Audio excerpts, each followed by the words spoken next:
출애굽기 11장은 드디어 하나님의 마지막 펀치가 예고되고 있습니다. 첫 번째 재앙부터 아홉 번째 재앙까지 쭉 이어지는데, 그런데 그것과 열 번째 재앙은 확연하게 차별이 되고 있습니다. 자, 이렇게 계속 재앙을 반복해서 내리는 이유가 참 우리는 주목해 봐야 됩니다. 어떤 분들은 신들의 전쟁이다 이렇게 이야기를 합니다. 일부분은 맞긴 하죠. 애굽에 자기들이 섬기는 신에 대한 것에 대해서 하나님이 심판하시는 장면이니까 사실은 전쟁이지만 일방적 전쟁이라고 볼 수가 있겠지요. 그것과 함께 또 한 가지 중요한 것은 뭐냐면 이 10가지 재앙의 패턴이 똑같아요. 경고하고 그리고 바로 말 안 듣고 또 심판 내리고, 이렇게 하다가 이렇게 마지막 이제 10번째까지 왔단 말입니다. 왜 이런 방식을 쓰실까? 하나님이 신들을 벌하려면 한꺼번에 쓸어버리면 되거든요. 그들이 사실은 신이 아니라 신으로 믿고 있는 것에 대해서 전쟁을 벌이는 건데, 만일 신들을 부셔버리려고 그러면 일순간에 할 수도 있어요. 그럼에도 불구하고 왜 이런 반복적인 패턴을 이렇게 하시는가? 그것은 지금 이 바로와 그 애굽에 있는 백성들이 알아듣도록 하기 위해서, 알아듣고 그들이 섬기는 신이 잘못됐다는 것을 알아듣도록 지금 이렇게 대결 구도로 계속 10번째까지 재앙까지 끌고 오신 이유는 분명합니다. 그것은 애굽에도 아직 구원할 만한 사람, 구원받을 사람들이 있다는 것을 알아야 됩니다. 그러면서 그들이 그동안 자기들이 신으로 섬기고 있었던 그것이 얼마나 무능하고 아무런 능력이 없는가, 잘못되었는가, 그것을 정확하게 보여주고 있습니다. 그리고 나서 너희들이 그 헛된 신을 버리고 하나님께로 돌아오라, 그 얘기가 되는 것이죠. 동시에 이스라엘 백성들에게는 나는 여호와다, 하나님이라는 것을 계속 각인시켜주고 있습니다. 사실 이스라엘 백성들이 400년 이상을 애굽에 있으면서 그 몸은 이스라엘 백성들이지만 생각은 애굽 사람과 거의 동일하거든요. 사상과 생각이 다 물들어 있어요. 그래서 그들에 있는 그 애굽의 어떤 물든 것을, 물을 빼기 위해서 계속 갖고 하나님이 반복적으로 보여준 게 뭐냐면 열재앙이었습니다. 이렇게 비장의 카드를 써서 애굽에 사는 이스라엘 백성들의 사고, 생각을 바꾸려고 하는 것이죠. 결국 끊임없이 생각을 바꾸어 나가는데, 그들이 생각이 얼마나 오랫동안 찌들어 있었는지 잘 안 바뀝니다. 마지막 홍해 앞에서 그들의 반응을 보면 굉장히 무섭습니다. 우리를 여기서 죽이려고 데리고 왔느냐 이러거든요. 애굽에는 매장지가 없고 광야에서 우리를 죽게 하려고 하냐면 원망하며 불평하잖아요. 그런데도 하나님이 또 이적을 보여주죠. 홍해를 가르고 또 광야에서 만나와 메추라기를 주고, 이렇게 하는 목적이 뭡니까? 그들에 있는 애굽적인 생각을 빼버리려고 하는 것이 하나님의 목적입니다. 우리도 마찬가지겠지요. 하나님께서 기도 응답을 주시고 때로는 이적을 보여주시고 하는 이유가 뭘까요? 세상적인 생각을 빼버리기를 원하는 거예요. 그런데 그것을 모르는 사람들은 눈앞에 있는 이적과 응답에만 그렇게 귀를 기울이고 와 대단하다, 그렇게 끝나는 것은 안타까운 일이지요.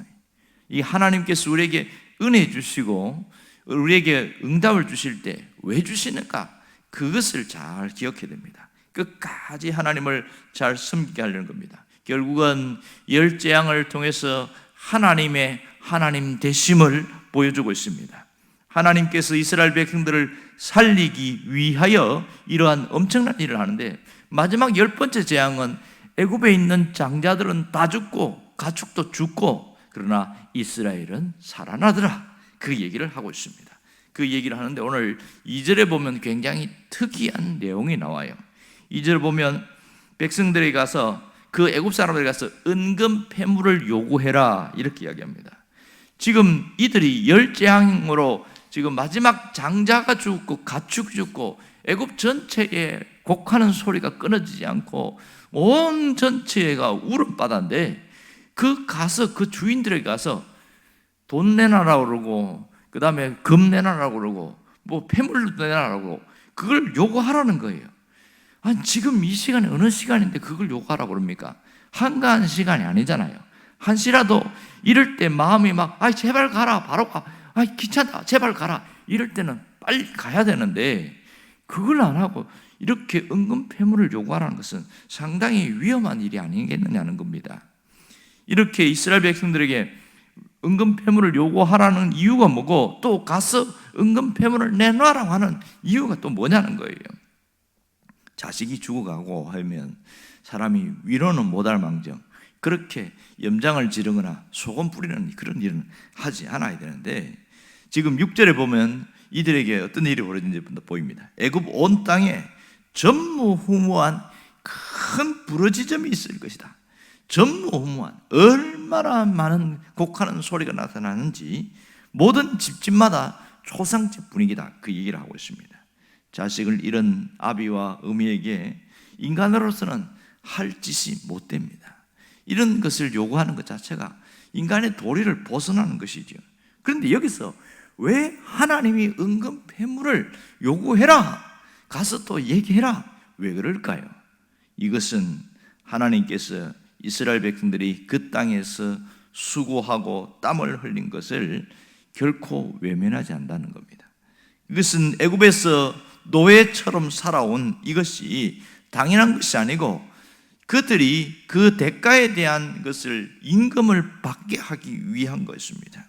애굽에 살면서 고생한 그 수고한 대가, 그 정당한 대가를 하나님이 주시려고 이렇게 은근 폐물을 요구해라, 이 얘기합니다. 이미 바로 앞에 가기 전에 모세를 부를 때에 하나님이 출애굽기 3장에 보면 가면 출애굽하기 전에 은근 폐물을 요구해라 먼저 이야기를 했어요. 그리고 여기 11장 와서 또 이야기를 하는 거예요. 이만큼 중요하다는 겁니다. 또 하나는 이것이 영적인 전쟁이고, 바로의 섬기는 신들과 그리고 하나님과의 전쟁에서 이겼단 말이에요. 전쟁에서 이긴 반드시 뭐가 있냐면 전리품이 있습니다. 전리품을 취하게 돼 있어요. 이것은 그런 면에서는 전리품과 동일한 모습이라는 것을 알 수 있습니다. 근데 이것은 억지로 빼앗은 것이 아니고 말 한마디만 했을 뿐인데 집에 있는 거 막 다 뒤져가지고 다 가져가라 자발적으로 막 내놓는 거예요. 그래서 막 깜짝 놀란 거죠. 한두 개 줄 줄 알았는데 막 이렇게 한 묶음 막 주는 거예요. 너무 놀랄 정도로. 그거 주니까 어떻게 합니까? 그냥 받아오는 거지요. 그런 일이 있어요. 여기서 알 수 있는 게 뭡니까? 하나님은 보상하시는 하나님이시다. 우리 하나님은 보상하시는 하나님이시다. 이스라엘 백성들이 그동안 고통하고 고생했던, 종으로 그렇게 살아왔던 그 모든 것에 대해서 은근 폐물을 요구하게 한 것은 하나님이 그들의 수고를 보상해 주시려는 겁니다. 그러기에 그들이 순순히 내놨어요. 당연한 듯이 내놨다는 것이 특징입니다. 하나님은 우리의 수고와 우리의 노력, 우리의 결과에 대해서, 땀 흘린 것에 대해서 결코 외면하지 않는다는 것을 알 수 있습니다. 우리는 가장 힘들 때가 언제예요? 내가 수고한 대가에 대해서 아무런 보상이 없을 때, 세상에 살 때도 가장 힘든 건 그런 겁니다. 자, 내가 일을 했어요. 일을 한 만큼 그 대가가 따르면 열심히 하게 되어집니다. 어떤 면에서 일한 것보다 더 많은 것을 주게 되면 더 열심히 하게 되어지죠. 이런 보상이라는 것이 이 세상에도 있습니다. 하나님은 이 세상에 뿐만 아니라 내세에서도 하나님은 보상하시는 하나님이라는 것을 잊지 않기를 원합니다. 우리의 섬김과 우리의 수고, 우리의 헌신은 하나님이 반드시 보상하신다는 겁니다. 그러기에 오늘의 일을 눈앞에 것만 보지 말고 멀리 하나님이 어떻게 일하시는가를 볼 수 있어야 되고, 하나님이 어떻게 보상하신가를 볼 수 있어야 됩니다. 예수님이 마태복음 5장에서 팔복에 대한 이야기를 한 적이 있어요. 그때에 하나님이 어떻게 우리를 보상한지를 정확하게 이야기합니다. 심령이 가난한 자에게는 천국으로 보상하십니다. 또 의를 위하여 박해받는 자에게도 여전히 천국이 너희 것이 될 것이다, 이렇게 말씀하십니다. 애통하는 자에게는 위로함으로 보상해 주시고, 온유한 자는 땅을 기업으로 얻는 그런 보상을 주시고, 의를 위해서 배고프고 줄인 자에게는 배부르게 해주시고, 긍휼히 여기는 자는 긍휼히 여김을 하나님이 받게 하실 것이며, 마음이 청결한 자는 하나님을 보는 그런 놀라운 복이 있습니다. 화평케 하는 자는 하나님의 아들이 되는 그런 보상이 있습니다. 예수를 위해 살다가 박해를 받고 핍박을 받을 때 하늘에 너희 상이 클 것이다, 그렇게 말하고 있습니다. 현재의 고난은 장차 우리에게 나타날 영광과 좋게 비교할 수 없을 만큼 그렇게 보상하십니다. 하나님은 우리가 신앙생활을 하면서 이 땅에서 주님을 위해서 한 것도 반드시 보상하십니다. 마태복음 25장에 보면 하나님이 이 청지기 비유를 통해서 달란트 비유를 하잖아요. 거기서 뭘 해요? 주인이 각각 그 사람에게 맞는 대로 재능대로 달란트를 맡겼어요. 그럴 때 돌아와서 뭐 합니까? 계산하는데 그거 뺏어갑니까? 줍니까? 줍니다. 이거 누구 거예요? 주인 겁니다. 그렇게 5달란트 줬더니 또 5달란트 받아 남겼어요. 2달란트 받은 자는 2달란트 남겼어요. 세상에 그 어마어마한 금액을 주인 건데 남겼는데 또 주는 거예요. 그러면서 또 칭찬해 주지요. 착하고 충성된 종이라고 칭찬해 줍니다. 하나님은 보상하시는 하나님이십니다. 하나님은 우리가 죽도록 충성할 때에 생명의 면류관을 주십니다.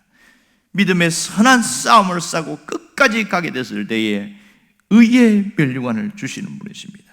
나를 낮추기 시작하고 하나님의 뜻을 따라 살아갈 때에 영광의 면류관으로 보상해 주십니다. 보상하시는 그 하나님은 살아계신 하나님이요, 나의 하나님이요, 나와 함께 하신 하나님입니다. 여러분이 이 하나님을 붙들고 끝까지 변함없이 달려갈 수 있기를 주의 이름으로 축원합니다. 기도하겠습니다.